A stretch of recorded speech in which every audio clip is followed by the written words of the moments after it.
Hi, everybody. This is Dr. Lisa Love, and this is a condensed video on Group 6, which is part of the 10 evolutionary groups that are put forward by a woman named Alice Bailey in her writings. I have done 2 videos thus far on Group 6, and they sum totaled around 4 hours. So this is my attempt to do a more quick or rapid review to make it easier for you to get through what Group 6 is about. To let you know, one of the reasons the other videos were so long is that I was inserting a number of quotes from Alice Bailey, attempting to be really true to her writings so that you understood that I'm not pulling these ideas out of thin air, that they were primarily her ideas. Of course, all of us influence it a little bit by our understanding. So this is my understanding of her ideas. But I thought it would benefit all of you if I did a more condensed video. So here we go. And I put this at the beginning of every single video with 10 evolutionary groups. These are general divisions, attempting to show how humans progress from their baser animal instincts, where they are focused mainly on surviving and procreating, to the point where they know who they are as spiritual beings and, really important, live accordingly. Now, according to Alice Bailey, humans of all 10 groups are said to exist among us. And those in the first 6 groups are primarily focused on becoming human, with groups 7 and 8 focused on becoming soul, and groups 9 and 10 on becoming spirit. And if you want to know more about those 3 categories, I have a video of that on the Wise Productions website. If you also want the more detailed understanding of group 6, look for those Wise Production videos as well. Now, we're looking at the Becoming Human group in the first 6 groups, and we learned that groups 1 and 2, there's a video on that if you want to go watch that, are not very predominant on the planet. There are very few. So she says, groups 3, 4, and 5 are the most dominant. And as you begin to understand what those groups are like, it makes sense that they're the most dominant on the planet, at least to me, and maybe to you. And I do have videos on those groups if you want to go look them up as well. To let you know, when we're dealing with cleavages or gaps in development with these groups, group 3 primarily has to do with psychological issues that were not fully resolved, creating gaps along the lines of abuse and trauma that they suffered. You can watch the video to learn more about that. I'm also going to be putting out a series of videos on these specific cleavages. Group 4 has more to do with addiction. Group 5 has more to do with rules, regulations, those kinds of things, standardizing and conforming to certain appropriate things that society or cultures or religions are dictating to them. Group 6, we're going to get into in this video. But as you will hear me say, again, as I've said in some of the other videos, all 6 of these groups focus on the realm of the 5 senses. Now, Bailey doesn't call it becoming human. She calls it the integrated personality, becoming integrated as a personality. And they're also on what she calls the path of individuation, becoming individuals. That starts out with group 1. And again, you can go watch that video on my Wise Productions website, where we recapitulate that, and you can see that in all human beings that are young and some animals even, where they will look into a mirror and recognize that it is themselves looking into the mirror instead of somebody else. Otherwise, they'll look behind the mirror for try and figure out who's in the mirror, or they'll attack the mirror because they don't understand it's somebody else. That's the beginning of individualization. But group 6 pretty much has that process down. So they are, as they look out through the 5 senses of what they see out there in the world, what they see, touch, taste, smell, that they are and hear, are gaining sufficient mastery or manipulation of the body, the emotions, and the mind for the purpose of exploiting that outer world of the 5 senses. And they progress from very little mastery at group 1 to excessive mastery by group 6. They pretty much have it down and can exploit the outer world to beyond their wildest dreams, which we're going to see a little bit more in this video as well. So here we go, starting with group 6. And this is the actual model by Alice Bailey here. And this is my colored version of it. Now, these are colors that I have created.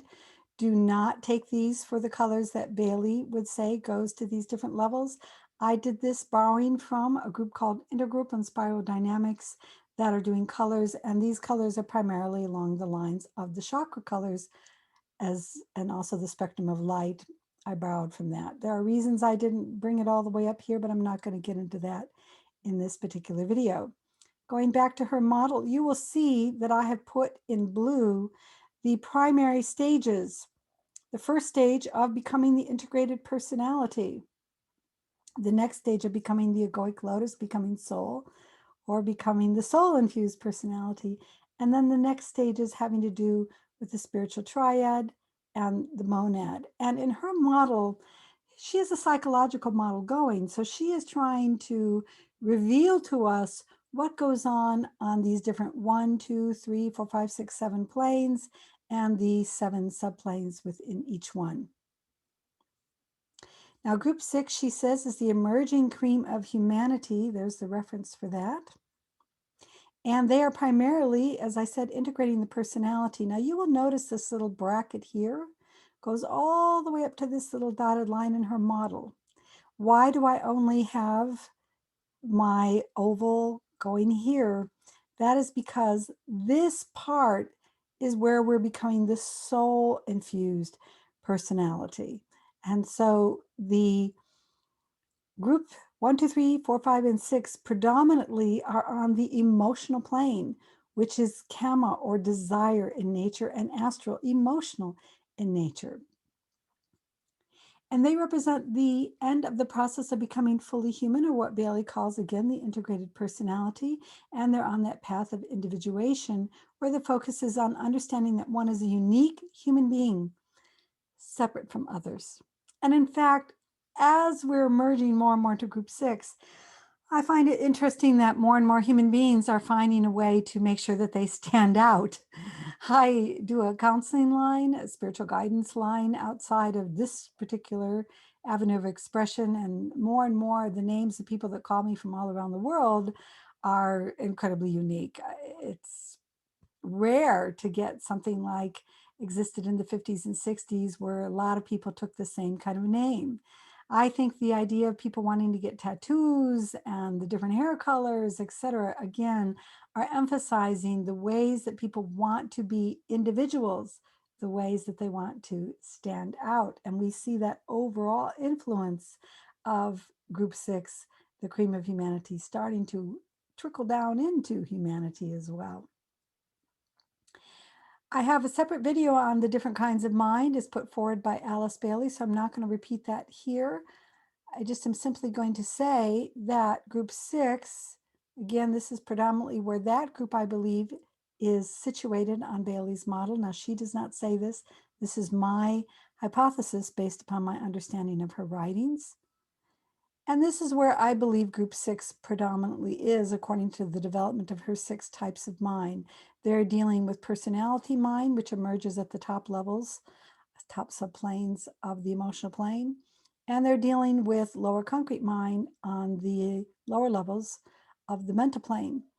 One thing, again, and watch that video if you want to learn more, that a lot of Bailey people don't understand is Bailey's model has 2 lower concrete minds within it. Lower concrete mind on the emotional plane, lower concrete mind on the mental plane. All right, here's what she says specifically about what group 6 is. And it says, I will repeat what I shared in my group 6 materialist video, and I also shared this in the Aspirant video, what Bailey actually writes about this group specifically. These are the souls who think and who are minds. They are steadily increasing in number and gaining in power as our educational processes and our scientific discoveries bring results and expand human awareness. They constitute the cream of the human family and the people who are achieving success in some department of human life. They are writers, artists, thinkers in various fields of human knowledge and aspiration, politicians, religious leaders, scientists, skilled workers, and artisans, and all those who, though in the front rank, yet take ideas and propositions and work with them for the ultimate benefit of the human family. They are the world aspirants and those who are beginning to get the ideal of service into their consciousness. Esoteric Psychology, Volume 2, page 206. I'm going to mention something since we're bringing up esoteric psychology. Bailey, again, was primarily trying to bring in the new psychology of the future, and that's pretty remarkable since she did her writings around 100 years ago. She was around when Carl Jung was around, and Freud had been around when she was younger. And so, this was the budding emergence of the field of psychology in the West. And Bailey's ideas, to my humble opinion, have still not trickled into the field of psychology. I have a background in psychology. I have advanced degrees in psychology, and the DSM diagnostic manuals used in the psychological field primarily deal with things having to do with the struggles and issues that groups 3, 4, and 5 are dealing with. And Bailey's psychology really begins in this video with some of the problems that she puts forward for aspirants and for groups 7 and 8 especially. That was her main concern. And that's one of my passions, is helping to get that information out so the field of psychology can progress. But to me, it's remarkable that when Freud had id, ego, superego as his expanded, wonderful model, Bailey was already way, way, way beyond anything he was putting out. All right. Now, group 6 has, I believe, 2 stages that we see emerge. Bailey does not say this specifically in her video. I just want to get rid of that laser pointer here. But as you analyze her model and you analyze her quotes, you see that this emerges, especially when you study the detailed writing she has about what makes up an integrated personality. So I have broken them into 2 phases. I call them stage 1, the materialist, and stage 2, the aspirants. And I think even in that quote on group 6, which I'm going to show you here, and I argued in my previous videos, you can see that these 2 stages are there. So what do they look like? Well, before we get into that, I need to say one thing, that when you read about how Bailey views the integrated personality, she sees it as having a twofold process. There is this thing called integration within, which, quote, has to be regarded as an essential step prior to passing in full and waking consciousness into the 5th or spiritual kingdom. The many parts from one whole working under the direction of the intelligent conscious thinker, that's the soul, as far as man is concerned. So in other words, before we can move from being human into the 5th kingdom of being spiritual or soul, we have to learn to integrate our minds, our emotions, our vital etheric body, and our physical body into one coordinated whole. And you will see that group 6 has that down. But here's another interesting thing that I've said in my previous videos about this. We also have to integrate without. This is something that, at least in my opinion, a lot of people don't understand that get into spiritual practice. Yes, there are phases where we retreat, we are living apart from the world, we're doing different kinds of spiritual disciplines, but then, and you'll see this true in a lot of different systems, in Hinduism and Buddhism and Catholicism, where they have monastic kinds of disciplines, where the monks and nuns retreat for a while in a cave or something, and then their spiritual teacher says, you have to get out, you have to go head up an ashram or head up a school or do some work out there in the world, and they are able to do it. That's the big thing. They're able to do it when they go back without in the world. Why? Because they're integrated personalities. And this is a continuation of that quote. At the same time, the conscious form is slowly arriving at a point where integration into the larger whole, carried forward progressively by the gradual integration of the part into the family unit, the nation, the social order, the current civilization, the world of nations, and finally into humanity itself. So in the Bailey model, and really if you study the other disciplines that I mentioned before and other religious traditions, emphasizes being effective. If we're only doing spiritual practice for ourselves, it can easily become a selfish endeavor. If we're doing it for service and the upliftment of humanity, then we have to learn how to be effective in the outer world as well as master the inner realms. Now, the problem is with group 6, they start that mastery in a very materialistic and selfish way. That's stage one, what I call. And why are they like that? Well, because group 6 overall is influenced by what Bailey calls Atlantean consciousness. Now, that has nothing to do with the Atlantis that supposedly went into the ocean. This is a phrase that she's using to emphasize a state of consciousness that is dominated by desire and is heavily influenced by seeing the world mainly through the realm of the five senses. They are emotional and they are full of desire, and even their minds are tinged with a lot of emotion and a lot of desire, which is why they're kama manas.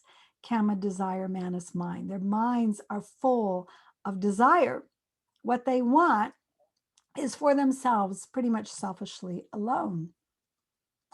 And in the group 6 materialist video, which was a couple hours long, I went over in more detail what I'm going to share with you here. So if you want the detailed version, visit that video. But for now, let's do a rapid summary of what all of group 6, even the aspirants, can be like. But as we go through these bullet points, I will kind of highlight which ones are pretty much just those at the beginning stage of group 6 that are mainly materialist, and some that are less likely when you're moving into the second half of this group 6, becoming an aspirant. Here we go. So to begin with, they have the growing use of mind, and that makes them skeptical of things not revealed by the five senses. So they tend to be atheist and agnostic, and they tend to pride themselves in the fact that they have finally developed their reasonable, rational, logical minds that know how to think and perhaps be scientific. Why do I say it like that? Just said prone to atheism or agnosticism, is because their scientistic orientation is more scientism than true science. Why? They're still prone to bias. They're still prone to wanting to bend things so that the scientific results end up justifying whatever they want emotionally in their biases.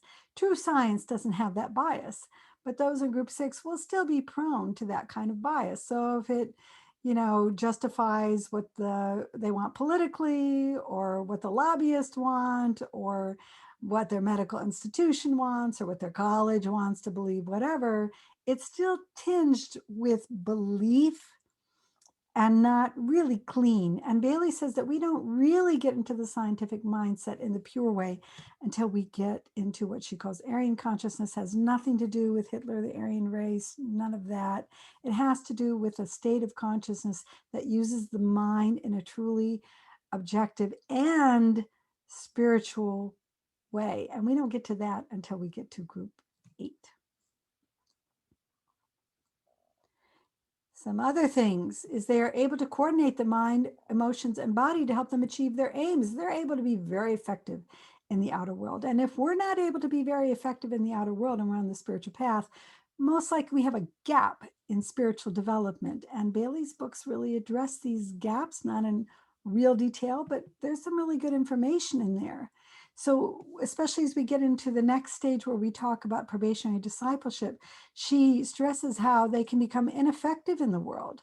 And I believe that's because they have a gap in the earlier stages due to a group 3 cleavage where they're abused, a group 4 cleavage where they're involved in addictive tendencies, or a group 5 cleavage where they're still wanting to conform, and so they're not able to break the rules enough, which group 6 is very good to do, so they become mavericks, or they become self-assertive, or they have self-initiated growth and development, which is very important. Now in group 6, they have control of their emotions, but it is through suppression, and it's interesting, and you can find that direct reference in my group 6 materialist video to discover that in the Bailey books, it says that a lot of group 6 people have a first-ray astral or emotional body. First ray is there are 7 rays, 7 types. First ray is willpower and purpose.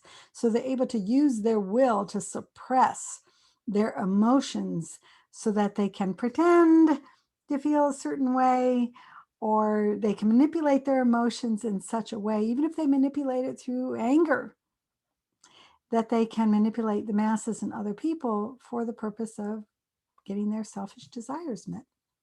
But that's suppression. That's not having worked it through. They have an increased capacity to handle large responsibilities. We saw in her quote how they get to the front of universities. They can be religious leaders that are really powerful, but they're going to be a different kind of religious leader than group 5. Group 5 is going to be mainly sticking to the book. And group 6 is going to probably have a lot more hypocrisy because they're in religion primarily to, if they're in religion, a lot of them aren't because they're into skepticism and agnosticism and atheism.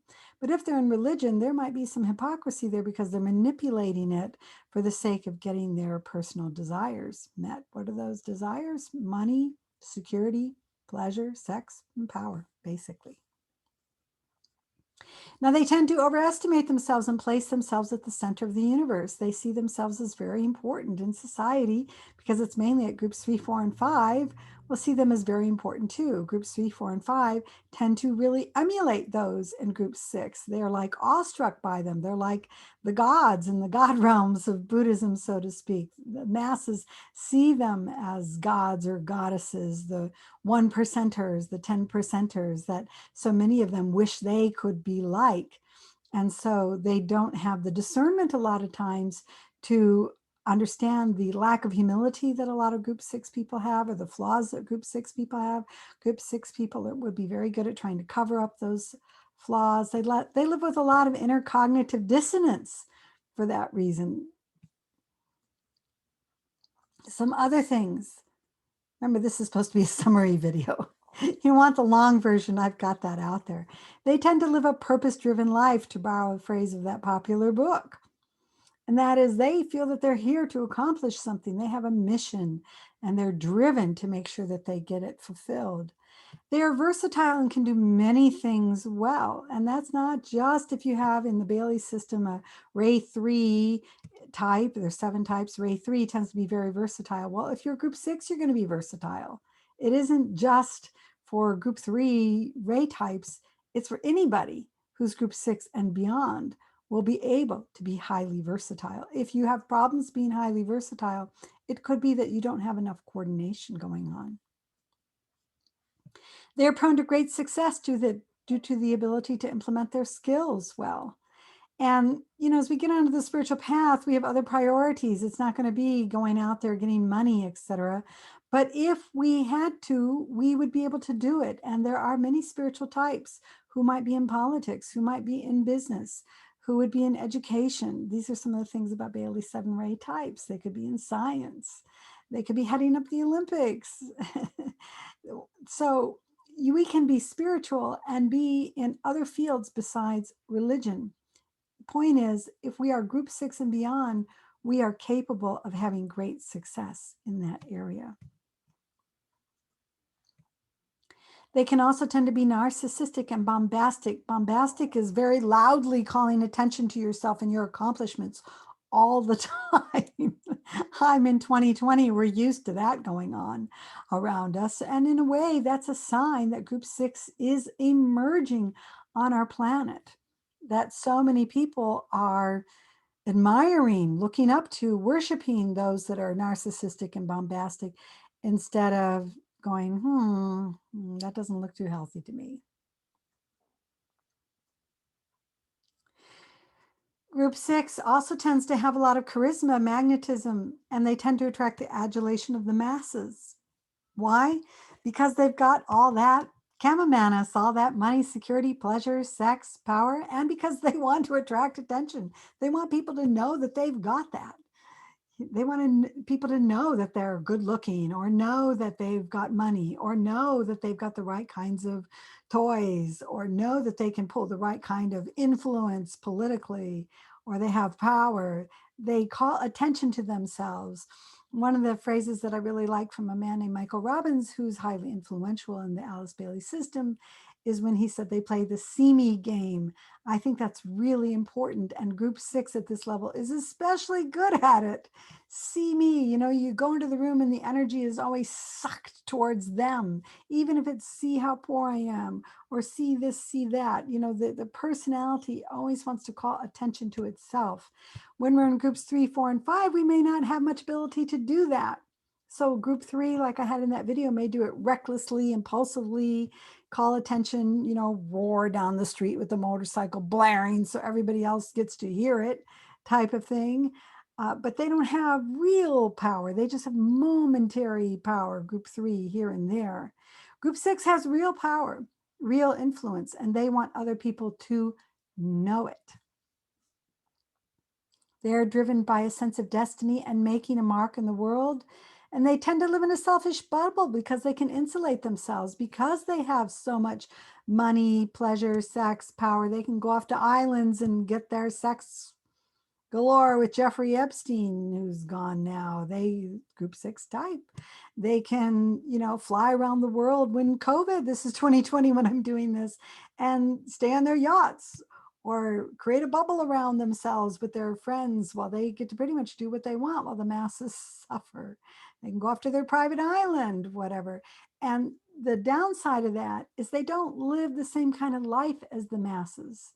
And so they tend to not have empathy for the masses. They can even have disdain for the masses. And what's interesting is they can share how they have that disdain for the masses, and groups 3, 4, and 5 won't feel horrified by that.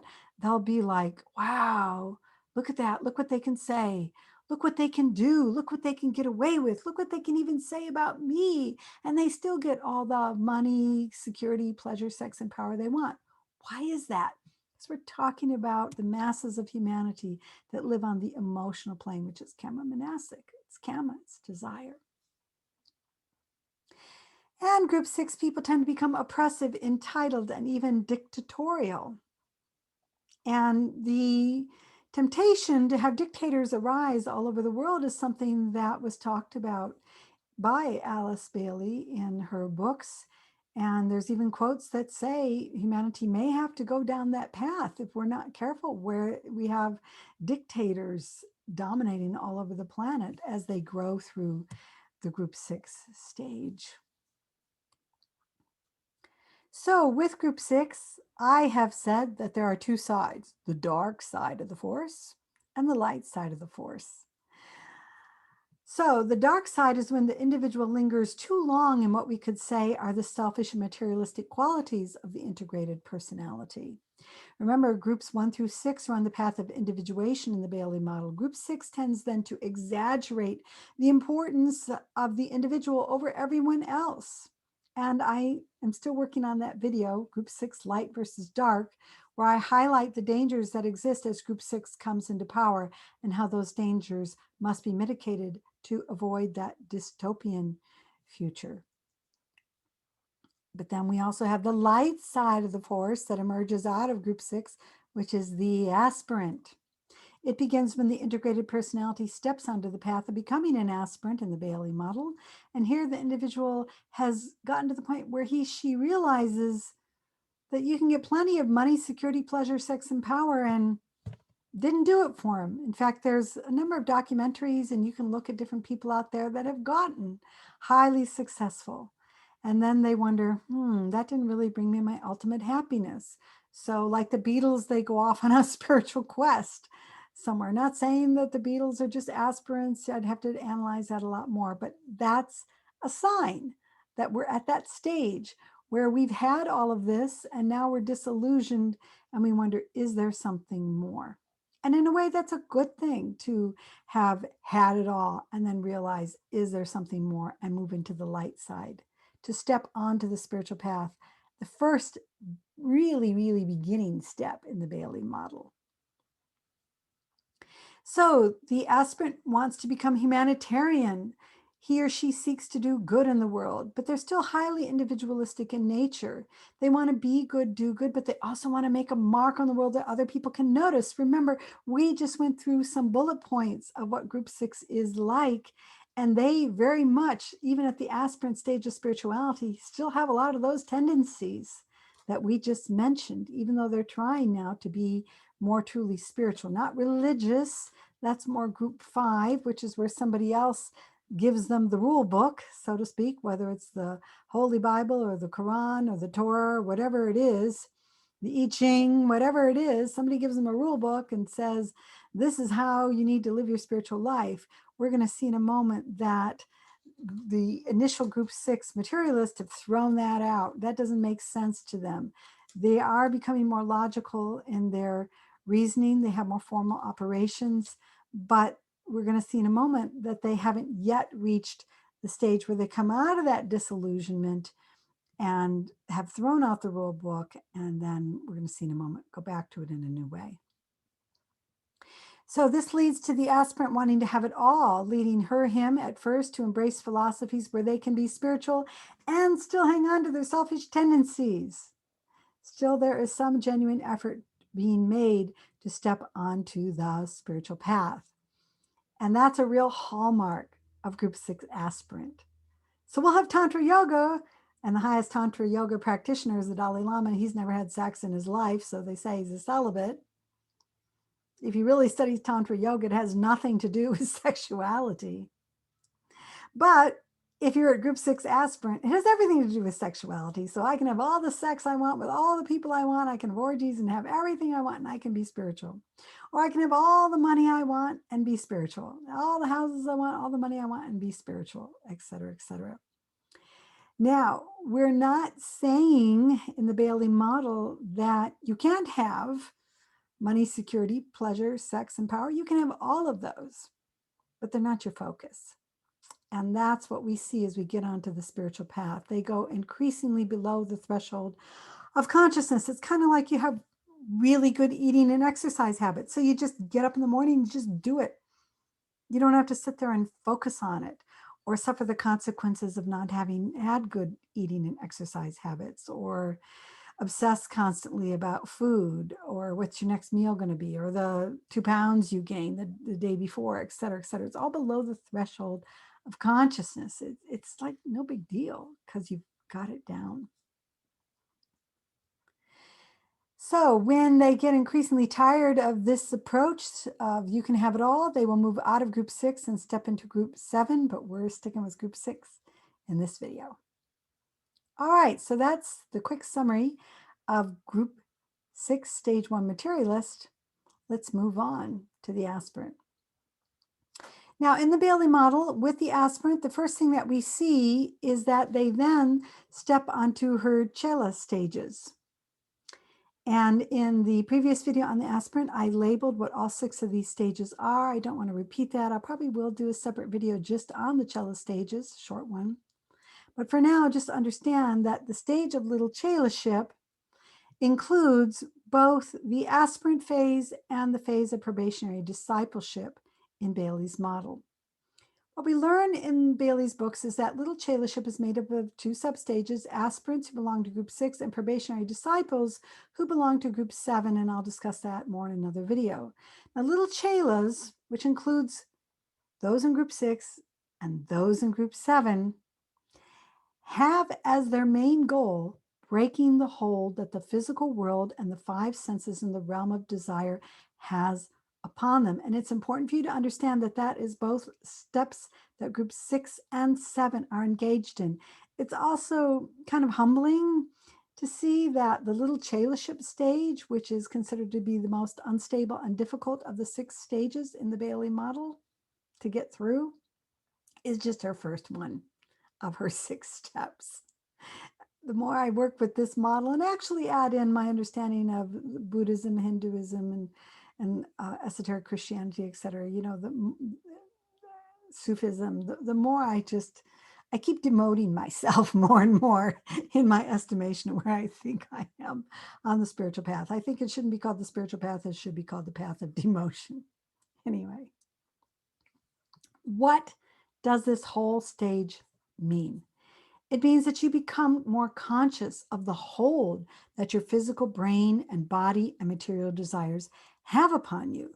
You start to observe it. You start to understand how the hormones influence you. You start to understand how the chemistry influences you, how the food that you eat influences the chemistry in your brain and body that influences you. And this fact that humanity en masse is starting to do, not en masse, but the breaking, emerging part of humanity is starting to do this more and more, is a sign that we are getting more group 6 and more group 7 people into the world. There's still, especially group 7, 8, 9, and 10 especially, are in the minority, but they're coming in more and more, especially group 6, group 7. And so more and more little chelas will be seen entering our planet in the next stages of our evolution. They break through that hold by learning to mentally and scientifically keep the physical body brain fit, flexible, and fed in a way that keeps it vital and strong. The whole emphasis on, vegetarianism and exercise and hatha yoga, all of that is a sign again that the stage of little chelaship is emerging more and more on our planet.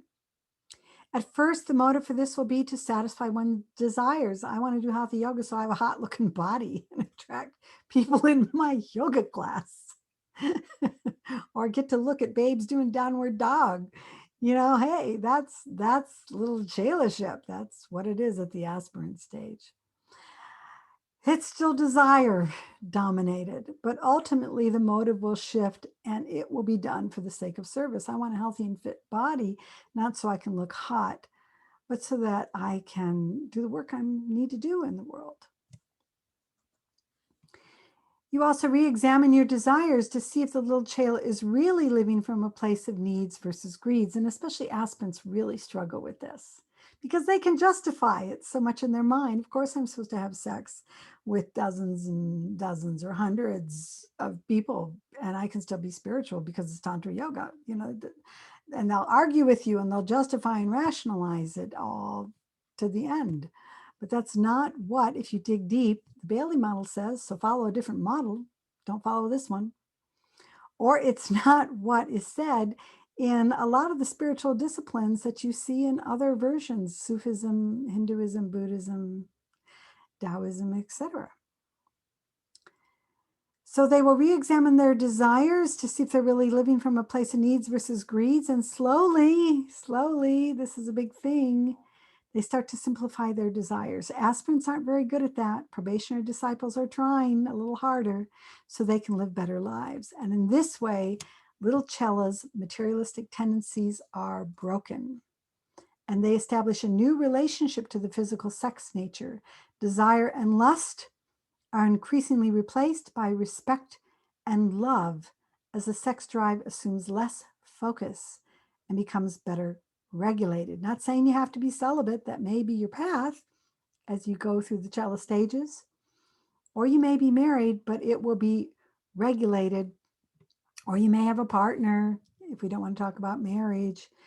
But the point is, sex is not about lust, it's about love, and love is about building relationships with each other.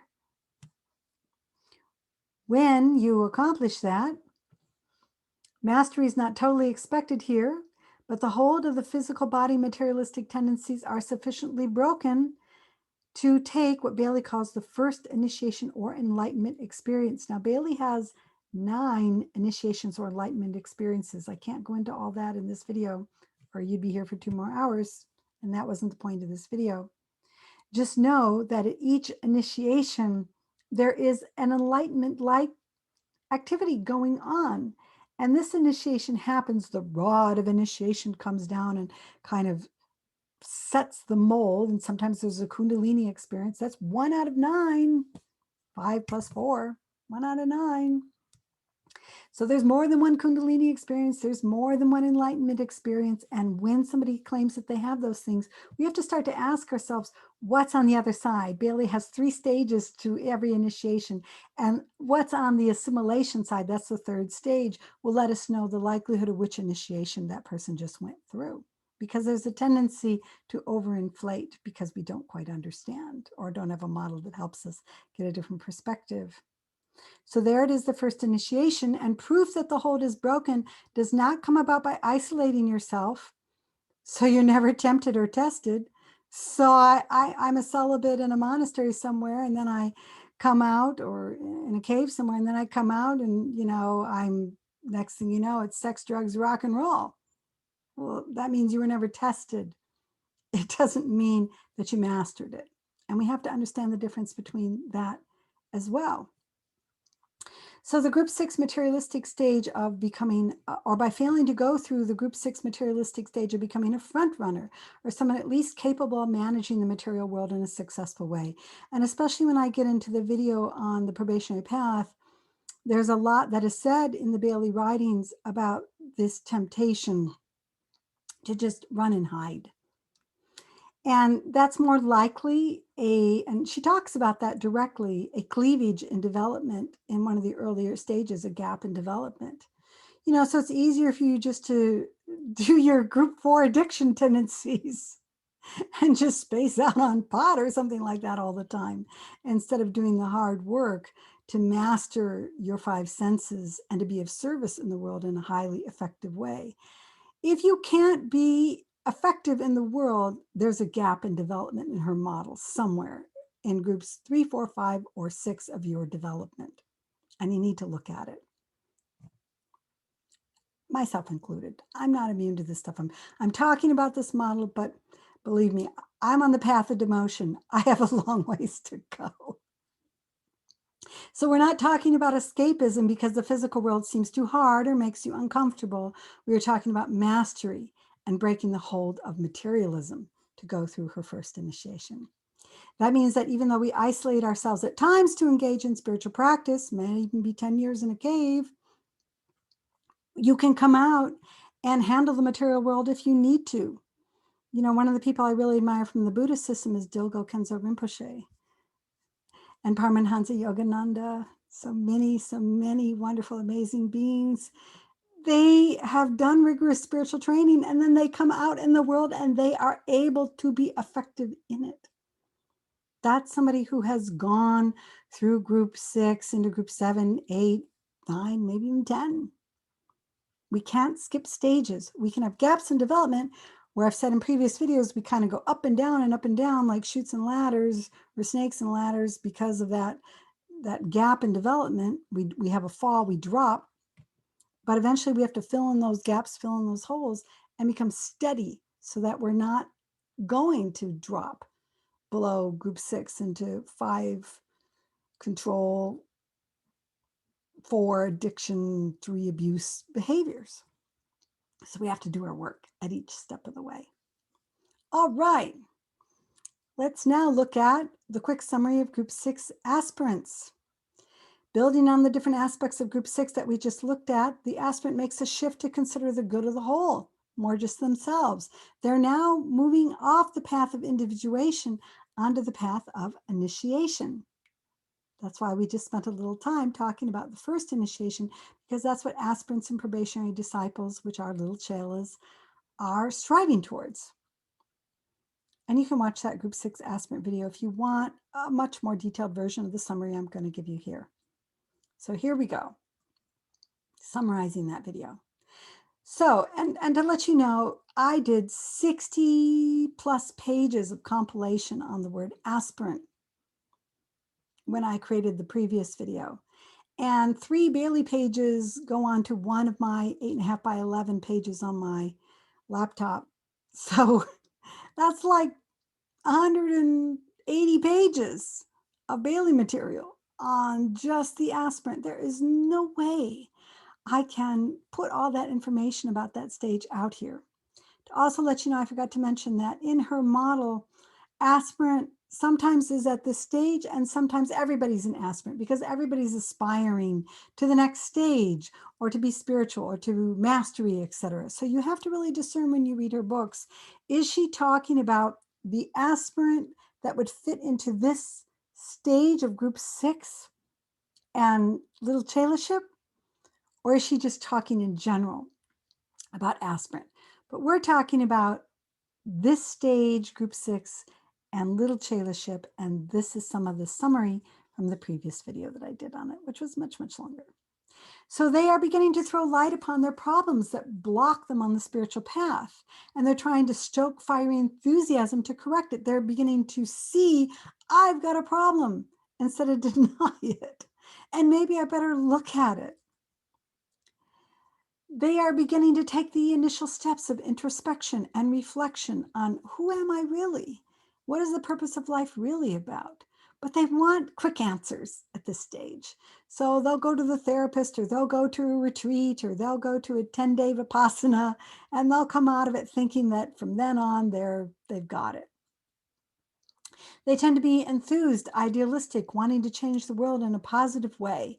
But that's wonderful, but the problem is they can be too aggressive in their doing so, too impatient, and they want to have a large impact. Why? Because it's still group 6. See me, see how humanitarian I am. So I put my name on the building. So I get the tax write-off, so I can still have some money in my pocket. There's like a lot of ulterior motives. So I can look really sexy and hot, and a lot of people notice me for being so spiritually giving.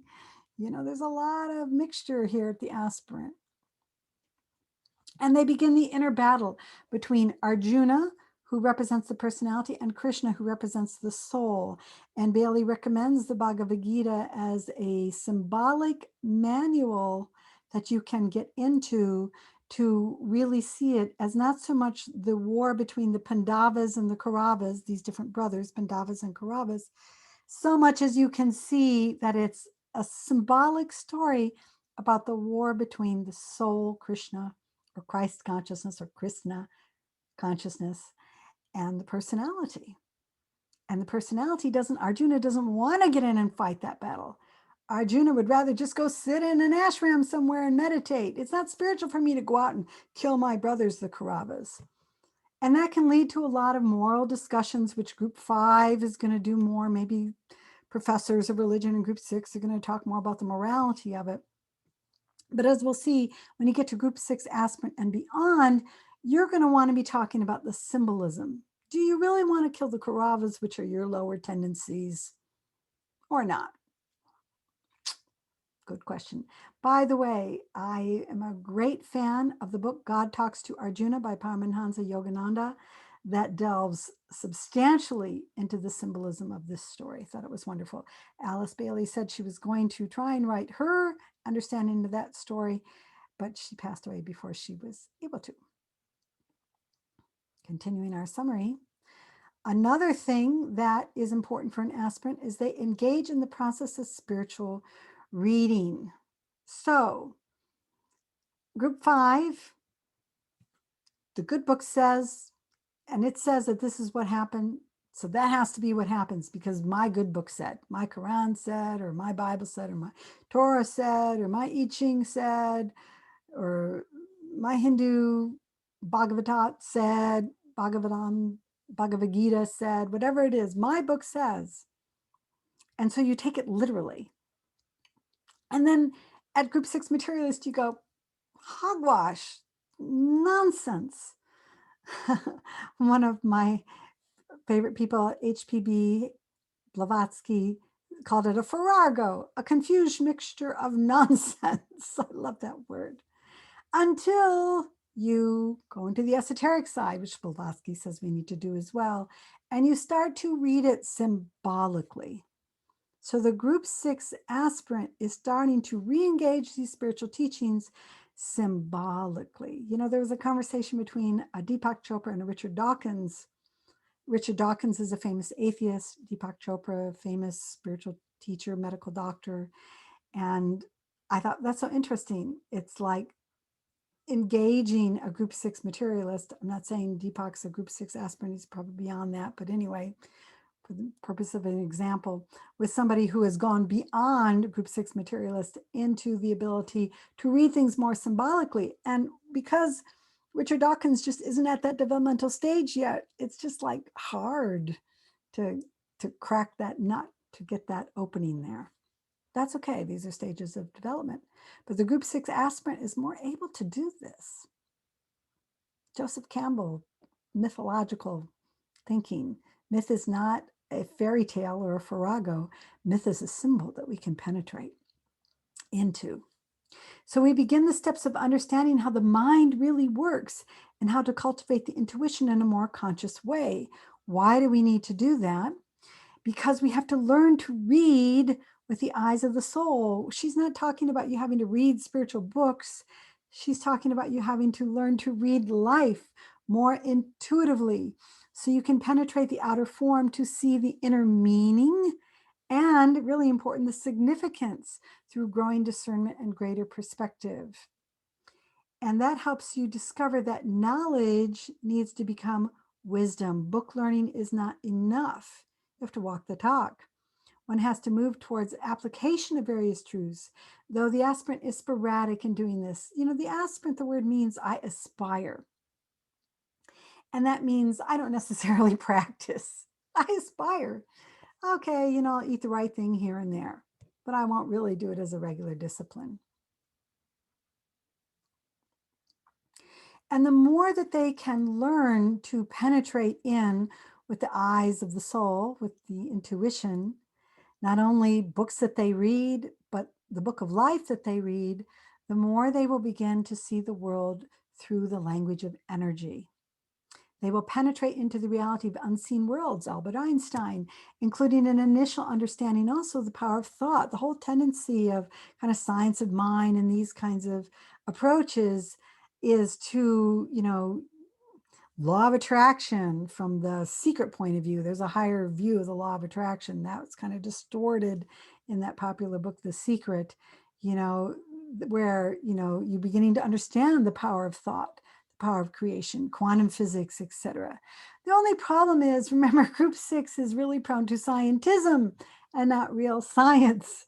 And so there's like solipsism or magical thinking, where I now think through the power of thought that I can make the universe do my bidding, tell the universe what to do, and it will just do it. I confronted a lot of this in my book, Beyond the Secret by Dr. Lisa Love, where I looked at 20 holes in that book, The Secret, because that book was really an aspirant kind of book. And one of the reasons that is also these kinds of teachings that say you can have it all, and the purpose of life is to have it all, is still got a lot of group 6 kind of stuff to it. Hasn't really gone into the disciplines beyond the aspiration. Why? Because the disciplines, quite honestly, are really hard.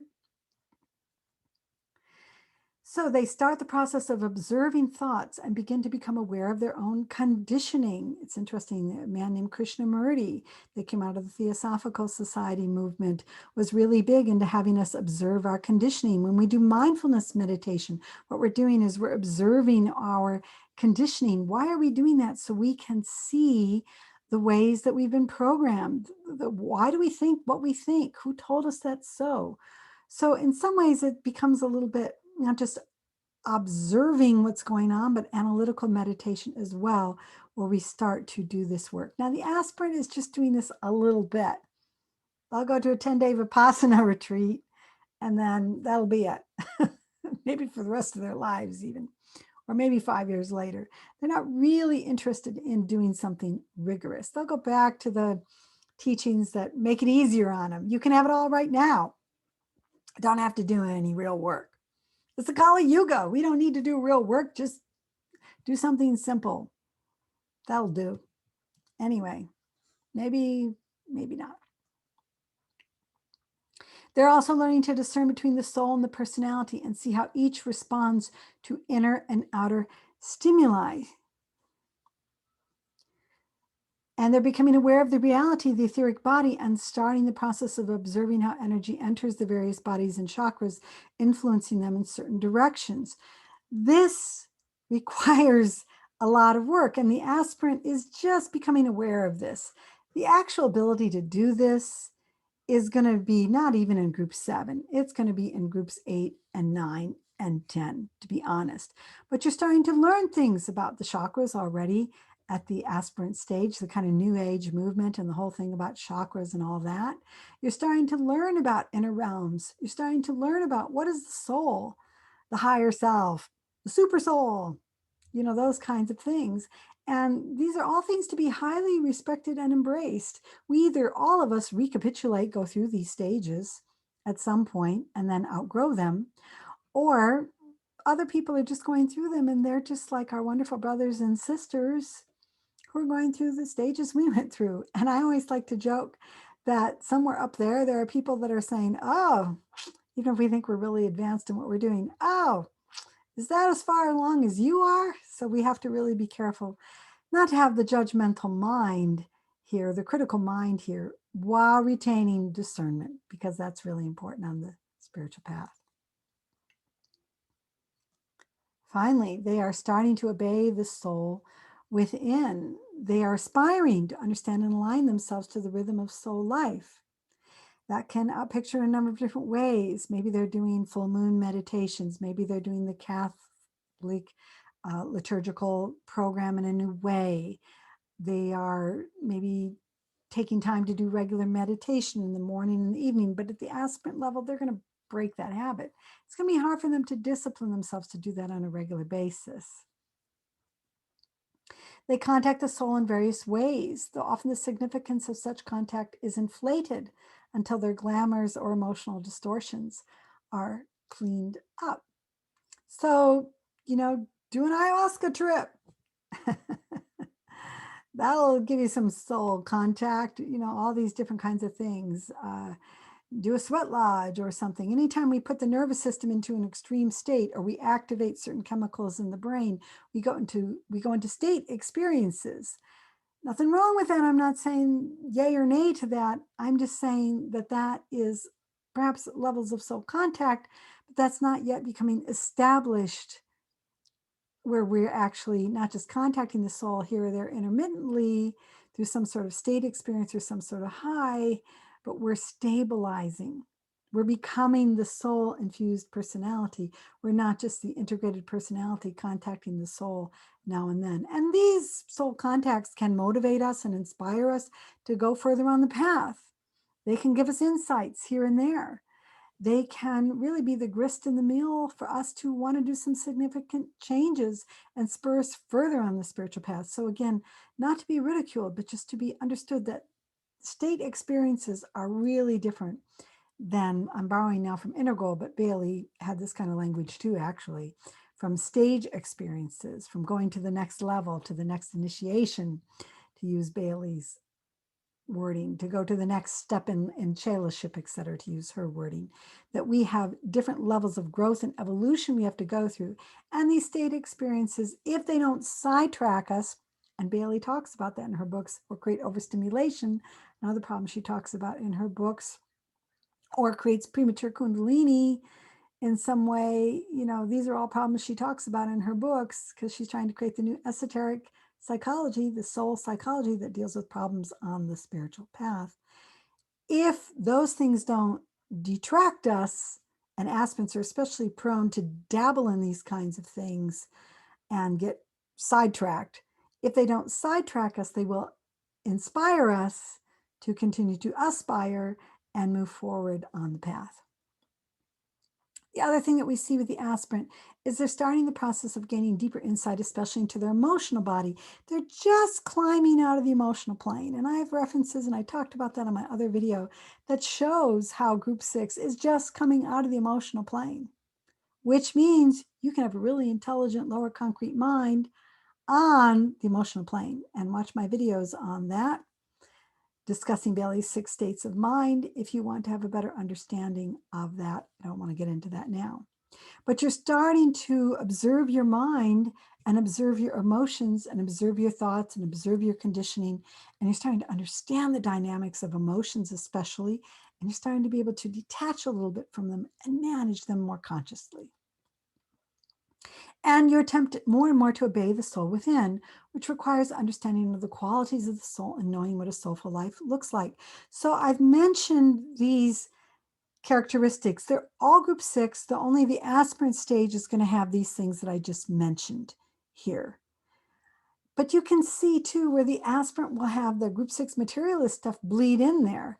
So we're going to look at some of the ways that the aspirant stage has problems right now. This is a video I'm actually been working on for some time. There are so many things that Bailey has to say about the aspirant and the problems that they face that's, I'm afraid, going to become one of those really long videos that I do again. Here's a short version of what's coming. So again, look for that video that will emerge, group 6 aspirants problem video, to get a much more detailed understanding. And I have more things in that video, but I wanted to just give you a highlight here. So this video what I'm going to show you now doesn't summarize everything I'm going to have in that video. There'll be more, but I wanted to give you a taste. So these are some weaknesses. Number one is they tend to be sporadic and unstable. Now in my aspirant problems video, I will do what I've done before. I will put up the Bailey quotes. So you know I'm not just taking this off the top of my own head, that I'm backing it up with things that she says. I don't want to do that in this video. You're going to be here for 2 more hours. We'll do a summary.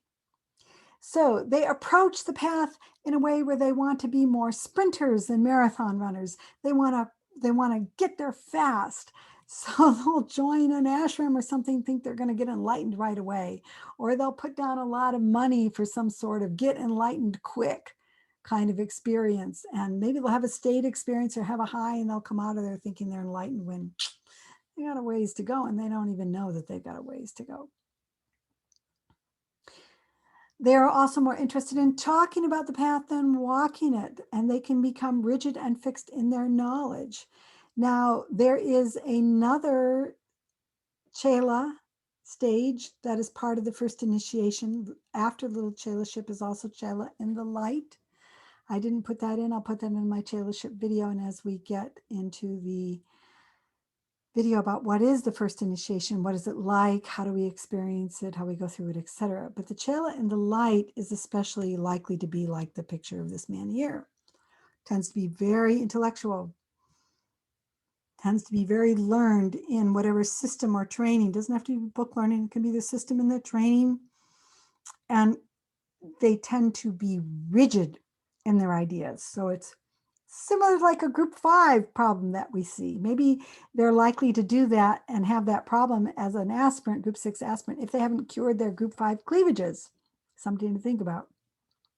Otherwise, it's like, no, it's not your teacher, it's my teacher. Or we can't be open to your teacher. We have to be open only to my teacher.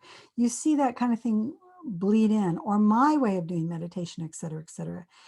Now, one of the things I really like about the integral path as put forward by Ken Wilber and all those that are now contributing to the integral universe is they're trying to create an integral system where you compare different models and you show the similarities and differences between them.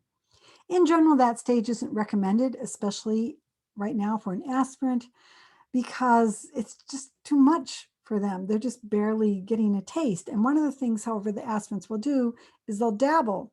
They'll take a little bit of that and a little bit of that and a little bit of that, and they'll create kind of a spiritual stew out of it. And in doing that, they'll distort different.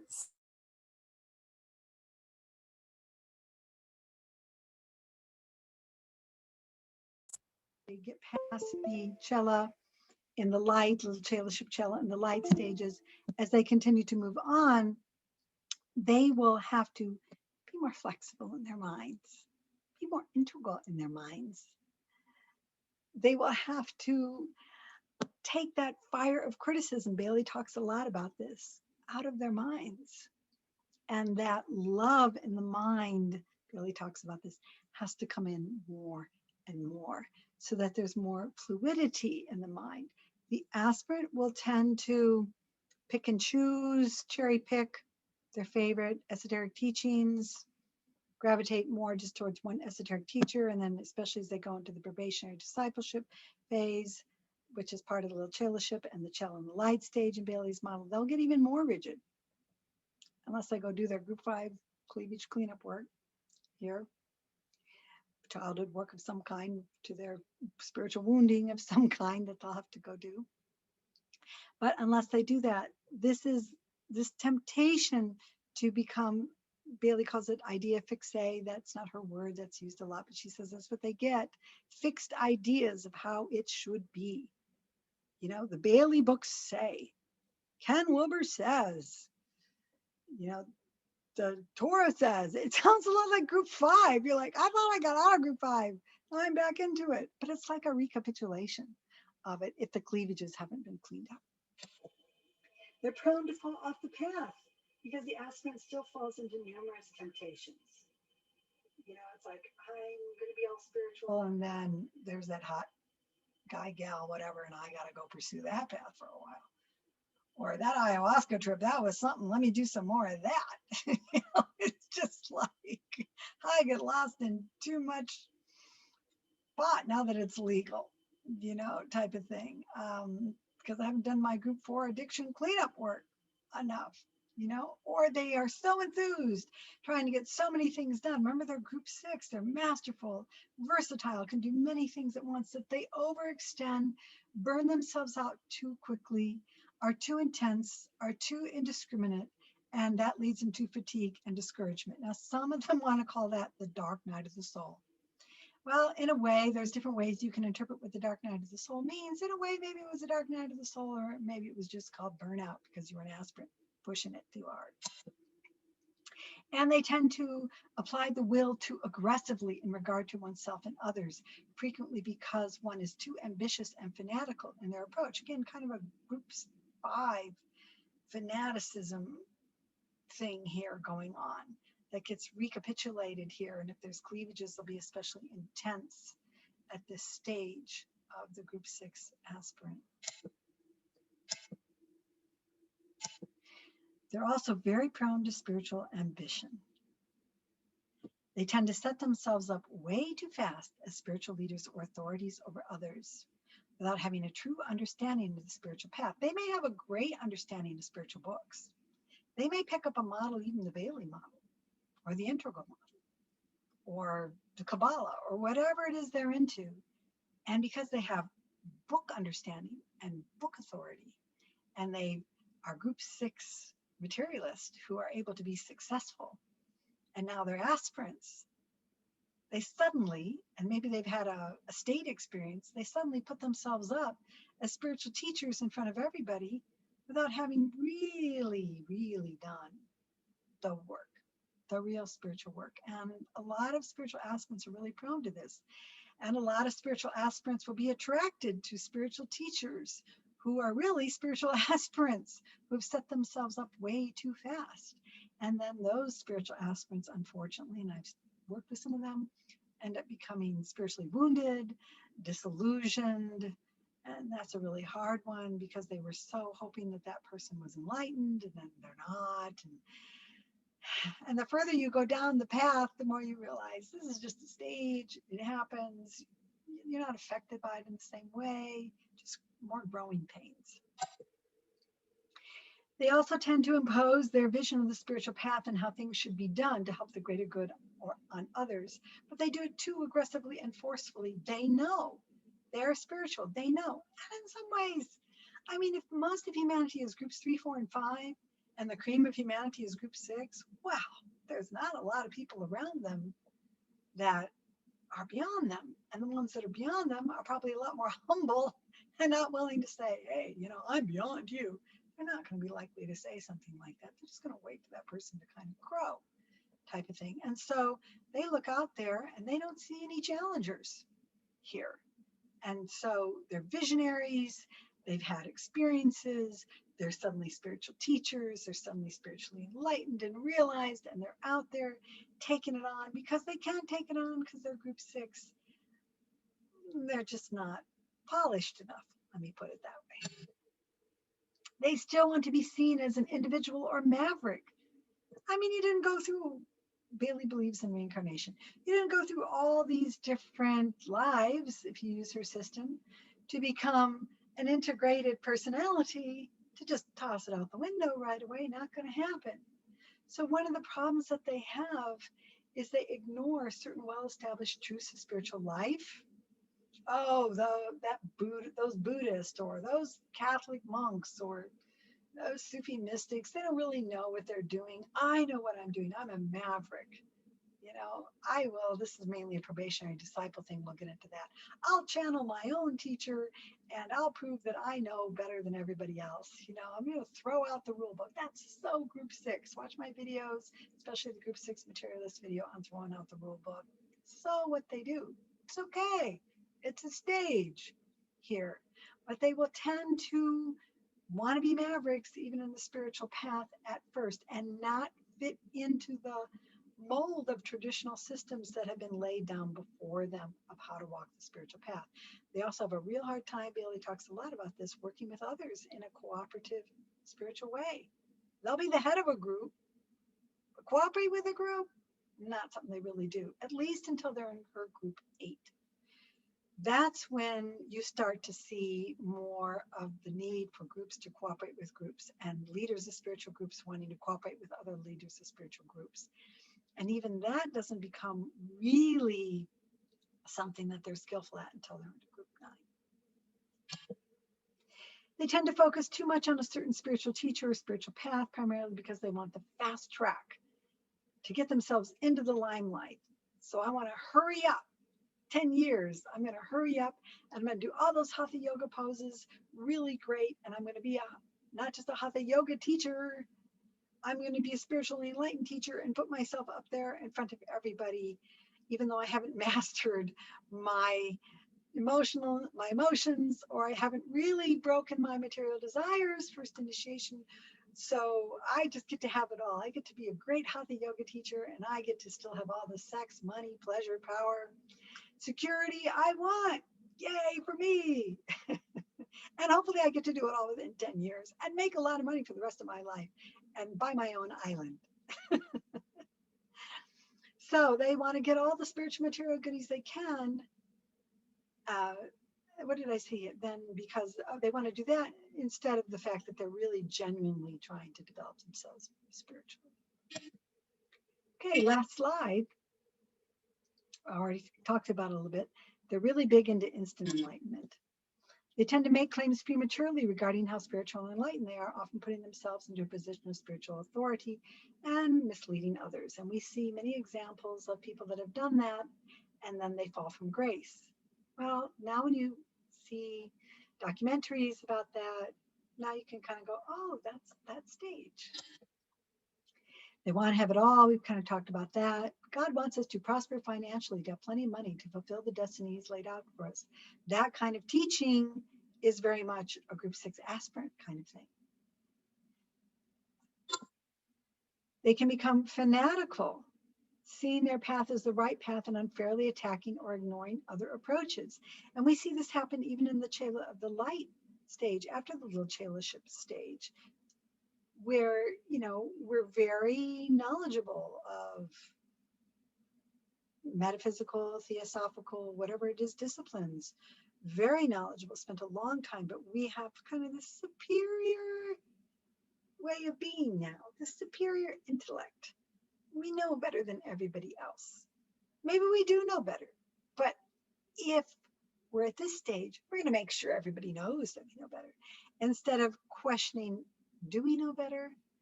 Do they know something? You know, one of the things I loved about Dogo Khenso Rinpoche, oh, he just touches my heart so much. I really recommend reading some of his works. Is he was, some say, a living Buddha in our times, and so humble that he was willing to just sit down and lovingly and kindly receive the teaching from anybody. Isn't that amazing? That's somebody who's beyond group 6, beyond group 7, I think beyond group 8, somebody who's 9 or 10, in my opinion. Also, the aspirant tends to fail to stay connected with the soul and overglorifies the personality.